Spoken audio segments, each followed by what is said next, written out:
राजनीतिक नियुक्तियों के बाद आक्रामक हुए नाराज कांग्रेस एमएलए। संजय झा बोले, कुछ कांग्रेसी बीजेपी का काम कर रहे। उदयपुर प्रवास पर मंत्री खाचरियावास। गुरुवार रात को कोटा पहुंचेंगे लोकसभा अध्यक्ष। और होली पर कांग्रेस एमएलए का सीएम गहलोत को पत्र। राजस्थान में राजनीतिक नियुक्तियों के बाद नाराज कांग्रेस विधायक अब सरकार पर आक्रामक होने लगे हैं। इससे सरकार की सबसे ज्यादा फजीहत विधानसभा में बजट पर बहस के दौरान हो रही है। भाजपा के साथ साथ कई कांग्रेस विधायक कामकाज की शैली को लेकर सीधे बड़े मंत्रियों को निशाने पर ले रहे हैं। कांग्रेस के 6 से ज्यादा विधायकों ने अब तक सरकार के कामकाज की शैली पर सवाल उठाए हैं। सीएम अशोक गहलोत के सलाहकार और सिरोही विधायक संयम लोढ़ा लगातार सरकार को घेर रहे हैं। कांग्रेस विधायक दिव्या मदेरना, अमीन खान, रामनारायण मीणा खुलकर सरकार के कामकाज पर सवाल उठा चुके हैं। मदन प्रजापत बालोतरा को जिला नहीं बनाने पर नंगे पैर घूम रहे हैं। सदन में सरकार पर सवाल उठाने के अलावा कई विधायक बाहर भी निशाना साध रहे हैं। सांगोद विधायक भरत सिंह, खान मंत्री प्रमोद जैन भाया के खिलाफ लगातार मोर्चा खोले हुए हैं। भरत सिंह खुलकर नाराजगी जाहिर कर चुके हैं। बजट सत्र में अब तक सदन में नहीं आए हैं। हाल ही में हुए 5 राज्यों के विधानसभा चुनाव में मिली हार के कारणों पर कांग्रेस मंथन कर रही है। कांग्रेस वर्किंग कमेटी की मीटिंग के बाद पार्टी ने चिंतन शिविर करने का निर्णय लिया है, जो संभवतः राजस्थान में होगा। इधर कई नेताओं ने पार्टी नेतृत्व में बदलाव की मांग उठाई है। वरिष्ठ नेता कपिल सिब्बल ने कहा है कि गांधी परिवार को किसी और को अवसर देना चाहिए। चुनावों में हार और पार्टी के भविष्य को लेकर भास्कर ने कांग्रेस के पूर्व प्रवक्ता संजय झा से बात की। झा ने शीर्ष नेतृत्व में बदलाव की मांग करते हुए सचिन पायलट को अध्यक्ष बनाने की पैरवी की। उन्होंने ये भी कहा कि राजस्थान के कुछ नेता गांधी परिवार को गलत सलाह देकर पार्टी का नुकसान कर रहे हैं और बीजेपी के लिए काम कर रहे हैं। त्योहारी सीजन के बीच हाल ही रिलीज हुई द कश्मीर फाइल्स फिल्म को लेकर कांग्रेस लगातार सवाल उठा रही है। राजस्थान में कैबिनेट मंत्री प्रताप सिंह खाचरियावास ने केंद्र सरकार और कश्मीर फाइल्स मूवी को लेकर भाजपा पर जुबानी हमला किया। उन्होंने कहा कि जनता के वर्तमान मुद्दों को भुलाने के लिए भाजपा अलग अलग प्रोपेगेंडा करती है। ऐसे में 4 राज्यों में मिली सफलता के बाद अब बीजेपी घमंड की भाषा बोल रही है। भाजपा जनता का ध्यान महंगाई, बेरोजगारी, पेट्रोल, डीजल के बढ़े दामों से हटाकर धर्म में बांटना चाहती है। खाचरियावास ने कहा कि जनता आने वाले दिनों में इन्हें भलीभांति समझा देगी, क्योंकि हर चुनाव को भाजपा जाति के रंग में रंगने का काम करती है। 5 राज्यों में कांग्रेस को मिली करारी शिकस्त के बाद कहा कि जनता को अब देखना चाहिए कि किस तरह से महंगाई अपने चरम पर है। लोकसभा अध्यक्ष ओम बिरला गुरुवार रात 10 बजे अगस्त क्रांति एक्सप्रेस से कोटा पहुंचे। कोटा में वे कई कार्यक्रमों में भाग लेंगे। हालांकि इस बार बिरला होली का त्योहार नहीं मनाएंगे। वे कैंप कार्यालय में लोगों से मुलाकात करेंगे। लोकसभा अध्यक्ष कैंप कार्यालय से मिली जानकारी के अनुसार पिछले साल कोरोना की दूसरी लहर में कोटा बूंदी संसदीय क्षेत्र के कई लोगों को हमने खो दिया। इस बात को भी 1 वर्ष भी नहीं हुआ है। ऐसे में दिवंगत लोगों के परिजनों के प्रति संवेदना रखते हुए स्पीकर बिरला ने होली नहीं खेलने का निर्णय किया है। वे शाम 4 बजे बाद से कैंप कार्यालय में आम जन से मिलेंगे। स्पीकर बिरला शुक्रवार शाम कैथून भी जाएंगे, जहां वे विभीषण मेले में हिरण्यकश्यप के पुतला दहन कार्यक्रम में सम्मिलित होंगे।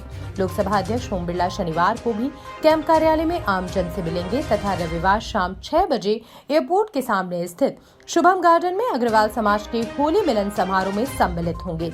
उसी रात मेवाड़ एक्सप्रेस से वे नई दिल्ली के लिए रवाना हो जाएंगे। पूर्व मंत्री व सांगोद से कांग्रेस के वरिष्ठ विधायक भरत सिंह ने होली पर मुख्यमंत्री अशोक गहलोत को पत्र लिखकर भ्रष्टाचार में लिप्त मंत्री को पद से हटाने की मांग की है। भरत सिंह ने लिखा कि मैं अपना विरोध मौन रखकर प्रकट कर रहा हूं। उम्मीद करता हूं कि आपकी गांधी आत्मा इस आवाज को सुन सकेगी। उन्होंने बिना नाम लिए मंत्री प्रमोद जैन भाया पर निशाना साधा। उन्होंने लिखा कि कोटा संभाग के एक मंत्री ने भ्रष्टाचार में सभी रिकॉर्ड तोड़ दिए हैं। इनकी फाइल व शिकायत एसीबी में पेंडिंग है। कृपया फाइल मंगवाकर अवलोकन करें। बाद अवलोकन इस भ्रष्ट मंत्री को पद से मुक्त करें।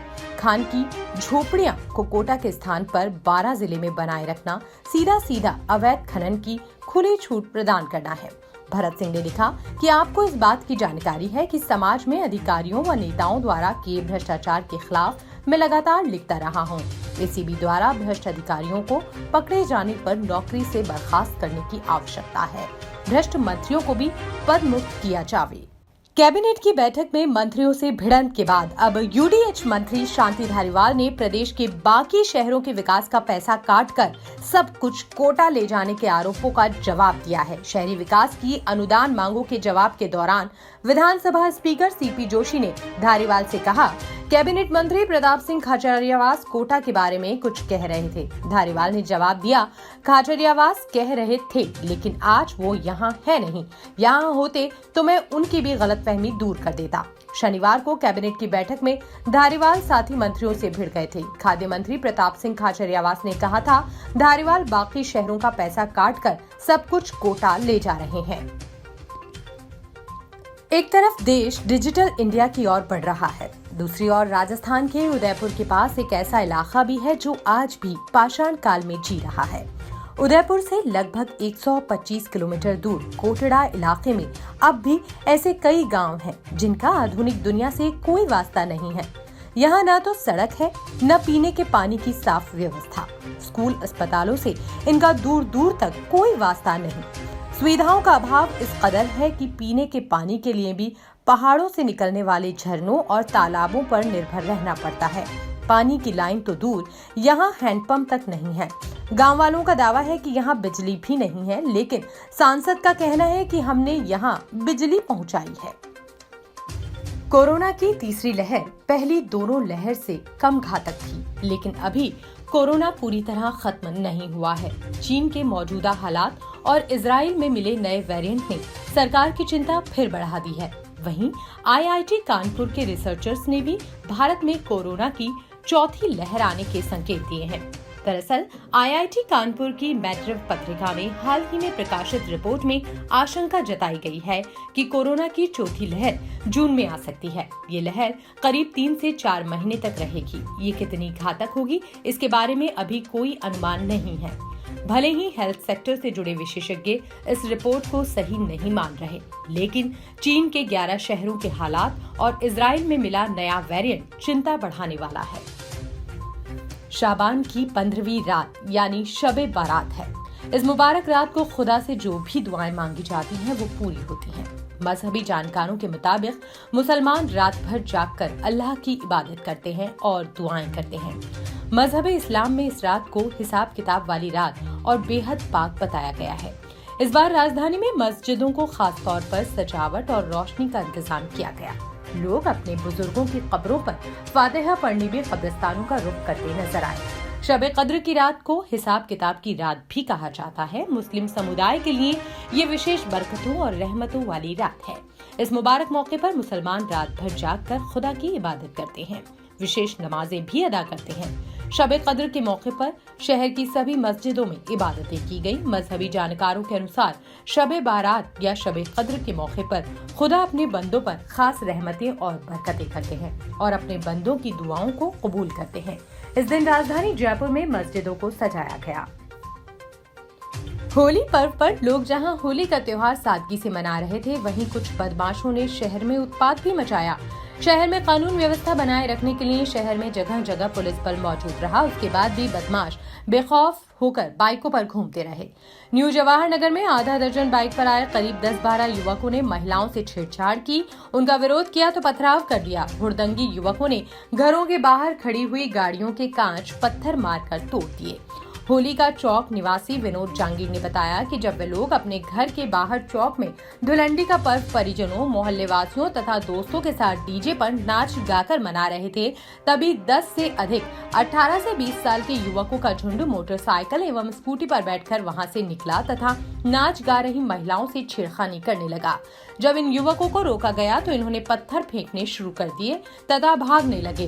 गनीमत रही इस घटना में किसी को चोट नहीं आई।